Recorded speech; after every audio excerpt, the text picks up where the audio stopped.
औज़ुबिल्लाहिमिनश्शैतानिर्रजीम बिस्मिल्लाहिर्रहमानिर्रहीम। Life view with star Qureshi की एक और नशिस्त के साथ मैं हाज़िर हूँ। अल्लाह पाक मुझे अच्छी बात अता फ़रमाए और उस बात को आप तक अच्छे तरीके से पहुँचाने की तौफ़ीक़ अता फ़रमाए, आमीन। आखिरी टॉपिक इस सीरीज़ का, अनलेस आपके फ़ीडबैक में कोई नया टॉपिक आता है तो वो मैं बाद में ऐड कर दूँगा, लेकिन मेरी तरफ़ से बहरहाल ये आखिरी टॉपिक है। और वो टॉपिक है, एक इंग्लिश का वर्ड है डिनाइग्रेट। डिनाइग्रेट करने का मतलब ये होता है कि आप किसी को तौहीन आमेज़ उसके बारे में बात करते हैं, ऐसी बात करते हैं जिससे उसकी इज़्ज़त में कमी होती है, उसकी बेइज़्ज़ती का पहलू निकलता है, उसकी हतक होती है। ये डिनाइग्रेट करना है। So do not denigrate. मेरी आज की पंच लाइन ये है कि डू नॉट डिनाइग्रेट एनीवन। देखिए, हमारी पसंदीदगी नापसंदीदगी एक नेचुरल चीज़ है। कुछ लोग हमें बहुत पसंद होते हैं, कुछ लोग हमें बहुत नापसंद भी होते हैं, फॉर वेरियस रीज़न्स। और वो रीज़न्स भी कोई ज़रूरी नहीं है कि सब की सब वैलिड होंगी या इनवैलिड होंगी। मैं उस बहस में भी नहीं जा रहा, ठीक है। आपकी जो भी रीज़न है, आपको पसंद है नापसंद हैं, ठीक है, आप रखिए अपनी पसंदीदगी नापसंदीदगी कायम। मैं उस पर भी बहस नहीं कर रहा हूँ। मैं तो सिर्फ ये कह रहा हूँ कि वो लोग जो आपको पसंद नहीं हैं, उनके बारे में डेरोगेटरी गुफ्तगू मत कीजिए, उनके बारे में तौहीन आवेज़ गुफ्तगू मत कीजिए। और ये मैं DEI से भी लिंक करना चाहता हूँ कि डाइवर्सिटी में भी हम बहुत सी बातें ऐसे, वो अच्छा फलाना है ना, वो है ही वो होते ही ऐसे हैं वो तो, यानी हम एक पूरी क्लास को या एक पूरे ग्रुप को हम डिनाइग्रेट कर देते हैं, ठीक है। सो ये नहीं कीजिए। देखिए, ज़िंदगी मुख्तसर है बहरहाल। बेशक हम कहने को 60 70 80 साल 90 साल जो भी हमारी अल्लाह ताला उम्र देता है, कहने को तो बड़े लंबे साल हैं, लेकिन वैसे तो लंबे नहीं हैं।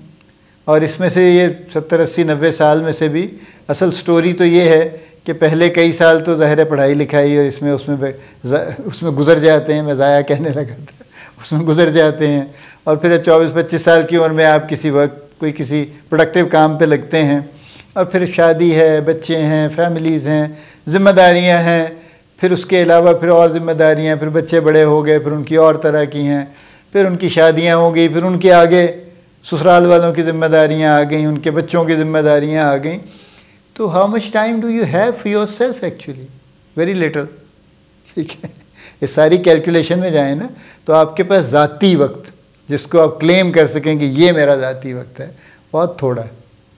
और उस थोड़े वक्त में भी आप अगर ये करेंगे, चूँकि ये आप ज़ाती वक्त में से कर रहे हैं, अगर आप ये करने लग जाएंगे कि अच्छा वो मुझे बिल्कुल पसंद नहीं है, ठीक है, नहीं है, कोई बात नहीं, लेकिन मैं उसके बारे में बात भी करूँगा, मैं उसको बुरा भला भी कहूँगा उसकी एब्सेंस में, तो वो कई तरह से गलत हो जाएगी ना, यानी गीबत हो जाएगी जो सख्ती से मना है।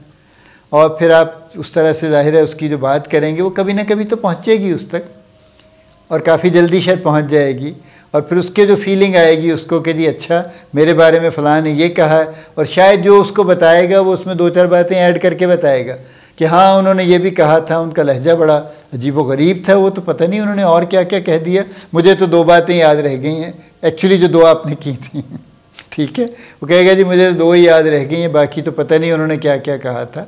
सो ये मामला है डिनाइग्रेट करने का कि इसकी बहुत सारी जहतें, तो जैसे मैंने कहा कि इसकी कई जहतें हैं, और इससे जो बदमज़गी फैलती है और इससे जो दिलों में रंजिश बढ़ती है वो बहुत ज़्यादा है, और हमें उसका एहसास नहीं होता। उस वक्त तो हम किसी बाज़ औक़ात मजाक में, बाज़ औक़ात एक्चुअली सीरियसली इस तरह का कमेंट कर देते हैं कि जिससे जो हम समझते हैं कि खैर है कोई बात नहीं, या मेरा राइट बनता है मैं कह दूँ, उसका क्या है, वो कौन सा इम्पॉर्टेंट है, मैं ज़्यादा इम्पॉर्टेंट हूँ, मैं कुछ भी कह दूँ उसके बारे में, ठीक है। लेकिन ये बहुत फार रीचिंग, दूर रस, बहुत देर तक और दूर तक इसका असर रहता है, और ये आसानी से नहीं जाता, बल्कि जाता ही नहीं है एक्चुअली।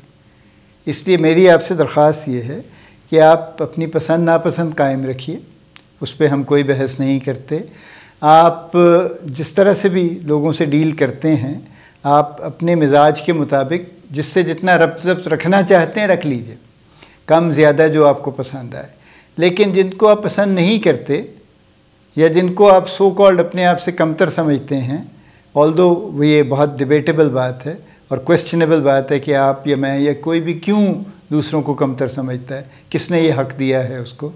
लेकिन चलिए एक लम्हे के लिए अगर आप किसी को भी अपने से कमतर समझते हैं तो फिर भी ये ठीक नहीं है कि आपसे डिनाइग्रेट करें और उसके बारे में ऐसी तौहीन-आमेज़ गुफ्तगू करें जो उस तक पहुँचे या ना पहुँचे, आपको उसका बहरहाल आपके ज़िम्मे वो लिखा जाएगा और वो जो भी उसका हिसाब किताब होगा वो तो होगा, हिसाब तो होना है आखिर को, हम सब का होगा तो वो होगा। तो आप ये सोच लीजिए कि इसकी कितनी इसकी इम्प्लिकेशन हैं इस सारे मामले की। तो मेरी आपसे दरख्वास्त यही है कि हम जो कभी कभी होता है ना, मजाक में भी कोई इम्पल्सिवली भी हमारे जहन में कोई चीज़ आती है तो वो भी ना करें। सूरह हुजरात पढ़ लीजिए, उसमें जो ये सब बातें लिखी हुई हैं उसके अंदर कि कोई बुरा नाम न रखे और मर्दों को मर्दों पर नहीं हंसना चाहिए, हो सकता है वो जिन पे हंस रहे हैं वो उनसे बेहतर हों। औरतों को औरतों पर नहीं हंसना चाहिए, हो सकता है वो उनसे बेहतर हों जिन पे वो हंस रही हैं। ठीक है, और एक दूसरे को ये बुरे नामों से मत पुकारो, ग़ीबत मत करो। क्या तुम ये पसंद करोगे कि अपने मरे हुए भाई का गोश्त खाओ? और इस तरह की उसमें जो नौ हैं गालिबन जो नसीहतें हैं उसके अंदर वो बड़ी सख्त हैं। तो हिसाब तो होगा। तो इसलिए बेहतर ये है कि हम अपने आप को कंट्रोल कर लें, अपने आप को ज़रा हम ज़ब्त कर लें और इम्पल्सिवली उस तरह की गुफ्तगू ना करें और प्लान्ड तो बिल्कुल ही ना करें। प्लान्ड का तो मतलब ये है ना कि हम वी आर ट्रूली क्रिमिनल, कि हम तो कत्ल आमद कर रहे हैं ना, यानी प्लान करके कत्ल कर रहे हैं फिर तो हम, या प्लान करके गलत काम कर रहे हैं। इम्पल्सिवली तो अच्छा चलें जी, स्लिप ऑफ टंग हो गया, अचानक जज्बाती हो गए, नहीं रोक सके, तो शायद किसी हद तक कोई मुआफ़ी का इम्कान हो उसका, आई डोंट नो, वल्लाह आलम। लेकिन ये कि ये जो प्लान करके है ना कि मैं कल ये करूँगा या अभी मैं थोड़ी देर में कुछ इसको बुला के ये करूँगा या जहाँ मुझे मिल गया ये करूँगा, ये बहरहाल बड़ी सख्त बात है। ठीक है, और अफसोसनाक बात है कि हम इन पे बात नहीं करते और करनी चाहिए और बहुत सारे लेवल्स पे करनी चाहिए। अल्लाह पाक आपको बड़ी कामयाबियाँ अता फ़रमाए, अल्लाह पाक आपका हामी व नासिर हो, हम सब का हामी व नासिर हो, आमीन।